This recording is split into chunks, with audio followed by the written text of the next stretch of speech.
জয়গুরু।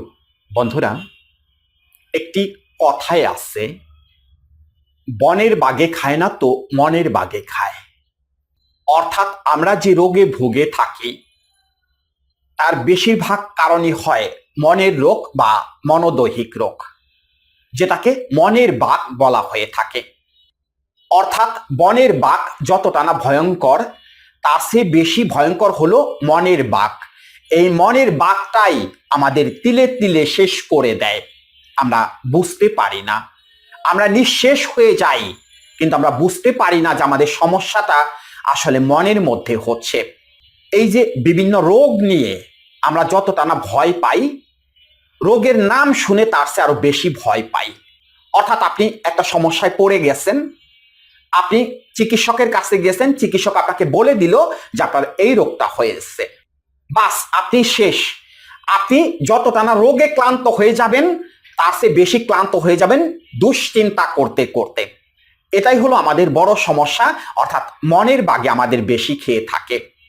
আজকে যে বিষয়টি নিয়ে ভিডিও করার জন্য আসছি, শুক্র ক্ষয়, ধাতু ক্ষয়, বীর্য ক্ষয়, আর কি বলেন আপনারা, মেহ রোগ। শুক্র, বীর্য, ধাতু তিনটার একই অর্থ দাঁড়ায়, আর মেহ সেটার অর্থ সেই একই দাঁড়ায়। তার মানে কি প্রস্রাব বা পায়খানার সাথে বীর্য যায়? আসলে কি সত্যি কথা? আপনারা একটু গুগলে গিয়ে সার্চ দিয়ে দেখবেন, বা বড় বড় চিকিৎসক যারা আছে তাদের কাছে জিজ্ঞেস করবেন যে প্রস্রাব বা পায়খানার সাথে আসলে যে ওই যে পিচ্ছিল অংশটা যায়, সেটা আসলে কি যায়। তাদের কাছে জিজ্ঞেস করবেন বা তাদের কাছে জানতে চাইবেন, তখন আপনারা সঠিক উত্তরটি পেয়ে যাবেন। এই যে যে তিনটি শব্দের কথা বললাম, বা মেহরো যে চারটি শব্দের কথা বললাম, এই শব্দগুলো শোনার সাথে সাথে আপনারা অস্থির হয়ে পড়েন। না জানি কি হয়ে গেছে, না জানি কি হয়ে যাবে, জীবন মনে হয় শেষ হয়ে যাবে। তবে হ্যাঁ, ক্ষতি তো অবশ্যই আছে। এমন ক্ষতি আছে যেটা আপনার শরীরের পার্টস গুলোকে, অর্থাৎ কলকবজাগুলোকে তিলে তিলে শেষ করে দেবে। অর্থাৎ শরীরে যদি ক্যালসিয়াম না থাকে, তাহলে কি আপনি দাঁড়াইতে পারবেন? তাহলে কি আপনি হাঁটতে পারবেন? আপনার মাথা ঠিক মতো কাজ করবে? যদি ক্যালসিয়ামই না থাকে, তাহলে তো সে বিছানায় লেটিয়ে পড়বে। এটাই তো স্বাভাবিক, এটাই তো হওয়ার কথা। কিন্তু এতটা ভয় পাওয়ার কি আছে যে ওই যে বীর্য গেল, চাইলেই তো এটা সমস্যার সমাধান করে ফেলা যায়, এটাকে বন্ধ করা যায়। অর্থাৎ প্রস্রাব বা পায়খানার সাথে যে জিনিসটি যায়, ওটাকে বন্ধ করে ফেলা যায়। এখন হয়তো অনেকেই বলবেন, অনেক ওষুধপত্র তো খাইতেছি, বন্ধ তো হইতেছে না। বন্ধ হবে কেন? আগে তো জানতে হবে এটা আসলে যাচ্ছে কোথা থেকে। এই যে প্রস্রাব বা পায়খানার সাথে যে ক্যালসিয়াম যাচ্ছে, এটা যাচ্ছে কোথা থেকে? মন দিয়ে একটু বোঝার চেষ্টা করবেন। আমরা যে খাবার খাই, অর্থাৎ প্রতিদিন তো আমরা খাবার খাই, ভিটামিন সমৃদ্ধ খাবার খাই, প্রোটিন সমৃদ্ধ খাবার খাই। এই যে যে খাবারগুলো খাই, এই খাবারের যে প্রোটিন বা ভিটামিনটা আছে, যেটা দেহে শুট করে না, অর্থাৎ দেহ ধরে রাখতে পারতেছে না, তাহলে দেহ কি করবে? নিশ্চয়ই একটা জায়গা দিয়ে বের করে দেবে। ওই যে সেইটাই তো বের করে দিচ্ছে, প্রস্রাব বা পায়খানার সাথে সেটাই তো বের করে দিচ্ছে। এখন কথা হলো, দেহ শুট করে না কেন? অর্থাৎ দেহে কেন লাগতেছে না? খাবারের যে ভিটামিন বা প্রোটিনটা আছে, সেটা কেন দেহে লাগতেছে না? তাহলে নিশ্চয়ই এর মধ্যে কারণ আছে। তার কারণটা কি? কেন দেহে লাগতেছে না? কারণটা হলো এই যে পেটের সমস্যা হইতেছে। আপনি ঘি খেয়েছেন, দুধ খেয়েছেন, ডিম খেয়েছেন, মাংস খেয়েছেন, এখন এটা তো আপনার পেটে শুট করতেছে না, আপনার পাচন ক্রিয়া ঠিক মতো রিফাইন হইতে পারতেছে না। তাহলে সেটা কি হবে? সেটার যে ভিটামিন বা প্রোটিনটা আছে, সেটা নিশ্চয়ই বের হয়ে যাবে। তাহলে সমস্যাটা কোথায়? সমস্যাটা হলো পেটের মধ্যে। এখন তাহলে তো অনেকেই বলবেন, তাহলে তো পেটের সমস্যা সমাধান হলেই তো এই সমস্যার সমাধান হয়ে যায়। একেবারে 100% সত্যি কথা। যদি পেটের সমস্যা সমাধান হয়ে যায়, এই সমস্যার সমাধান হয়ে যাবে। অর্থাৎ প্রস্রাব বা পায়খানার সাথে যেটা যায়, ওটা বন্ধ হয়ে যাবে। এখন কথা হলো, পেটের সমস্যাটা কি ওষুধ দিলেই সারবে? ওষুধ খেয়েই কি আপনি পেটের সমস্যার সমাধান করতে পারতেছেন? এই যে হজমে সমস্যা হচ্ছে, পেট বুটবাট করে, পেটে চিনচিন করে ব্যথা করে, পেট ফুলে ফেপে থাকে, টক ঢেকুর ওঠে, 3 দিন 4 দিন পর পর পায়খানা হয়, আবার মাঝে মধ্যে পায়খানা একেবারে পাতলা হয়ে যায়। এখন এটার সমাধান কি ওষুধ খেলে হবে? ওষুধ তো খাইতেছেন, মেট্রোনিডাজল গ্রুপ থেকে শুরু করে হায়ার অ্যান্টিবায়োটিক যেটা সিপ্রোফ্লক্সাসিলিন গ্রুপ, কই কাজে লাগতেছে না? কয়দিন ভালো থাকতে পারতেছেন? 5 দিন, 10 দিন, বা 15 দিন, 20 দিন পেট কিছুটা ভালো থাকতেছে, গ্যাস্ট্রিকের ওষুধ খাইতেছেন, ওই সেকলো মেকলো খেয়ে কোনোরকম পেটকে ধামাচাপা দিতে পারতেছেন, কিন্তু স্থায়ী সমাধান কি করতে পারতেছেন? অর্থাৎ আইবিএস এর কি স্থায়ী সমাধান করতে পারতেছেন? না, করতে পারতেছেন না। এই জায়গাও আপনাদের জানতে হবে আইবিএস আসলে কি, আইবিএস কোথা থেকে হলো। ইরিটেবল বাউল সিনড্রোম পেটের পীড়া বা পেটের অসুখ, অর্থাৎ পেটের সমস্যার সমষ্টিগত অর্থকে বলা হয় IBS. That means irritable bowel syndrome, পেটের পীড়া বা পেটের অসুখ। এই পেটের পীড়া বা পেটের অসুখ এটা আসলে কোথা থেকে হয়? এটা হয় মানসিক সমস্যা থেকে, অর্থাৎ ৭৫% দায়ী হলো মানসিক সমস্যা। সেই মানসিক সমস্যাগুলো কি?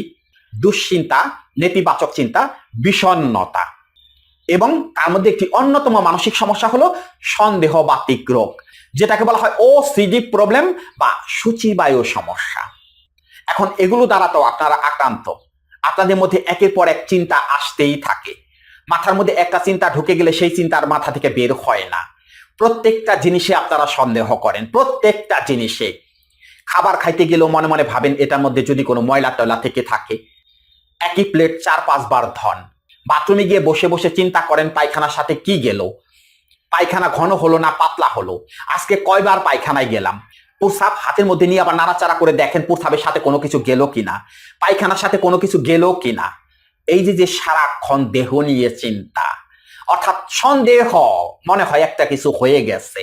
এই যে সন্দেহ, এই সন্দেহ থেকে যদি বের না হইতে পারেন, পেটের সমস্যার সমাধান কোনো দিনই করতে পারবেন না। আর প্রস্রাব বা পায়খানার সাথে ধাতু ক্ষয় কখনোই আপনি বন্ধ করতে পারবেন না। সমস্যাটা হলো মানসিক। এখন হয়তো অনেকেই বলবেন চিন্তাগুলো তো আসে মনের মধ্যে, সন্দেহ করি মন থেকে, তাহলে তার সাথে পেটের সম্পর্কটা কি? আর পেটের সাথে প্রস্রাব বা পায়খানার যে ধাতু যায় তার সম্পর্কটা কি?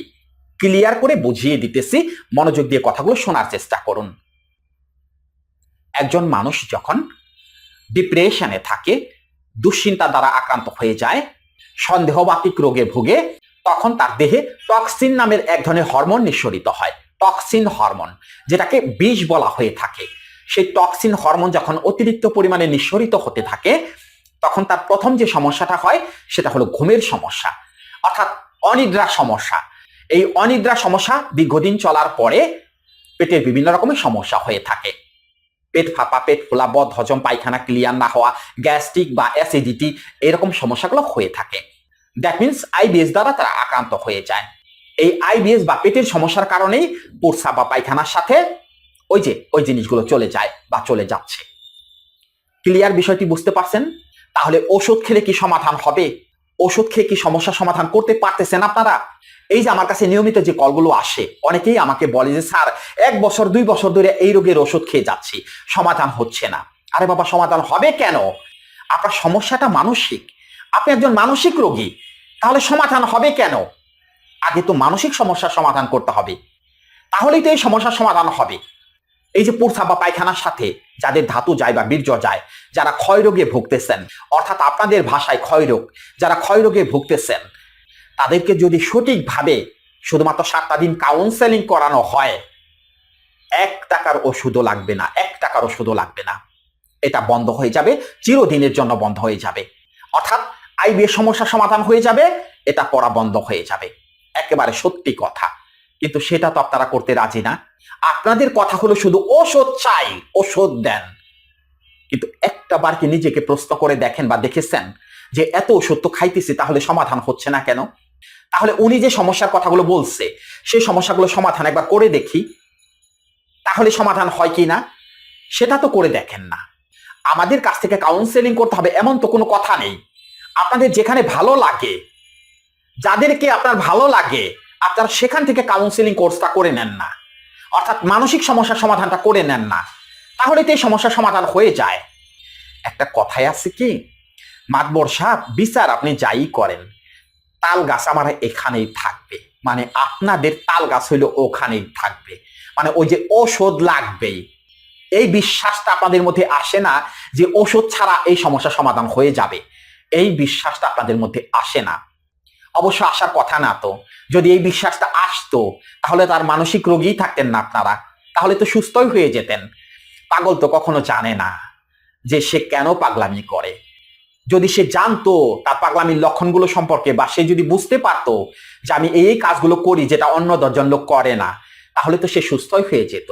মেন কথা তো ওই জায়গাটাই, একজন পাগল তো বুঝতে পারে না যে কেন সে পাগলামি করে। যদি বুঝতে পারতো তাহলে তার কোনো কথাই ছিল না। কিন্তু এই যে প্রতিদিন যে মেসেজগুলো আপনাদের দেই, আমাদের প্রত্যেকটা ভিডিওতেই মানসিক সমস্যা নিয়ে কথাগুলো বলি, একটাবারও কি আপনারা বোঝেন না?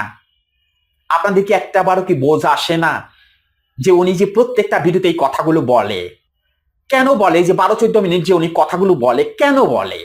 কথাগুলোকে এমনিই বলে? আমরা একবার যাচাই বাছাই করে দেখি, অন্য কারো কাছে একবার যাচাই বাছাই করে দেখি, একজন মানসিক রোগের চিকিৎসকের কাছে যাই, যাচাই বাছাই করে দেখি যে আসলে আমাদের মধ্যে এই সমস্যাগুলো আছে, এটা থেকে কি আসলে এগুলো হয় কিনা, একবার যাচাই বাছাই করে দেখি। সেটাও তো করেন না।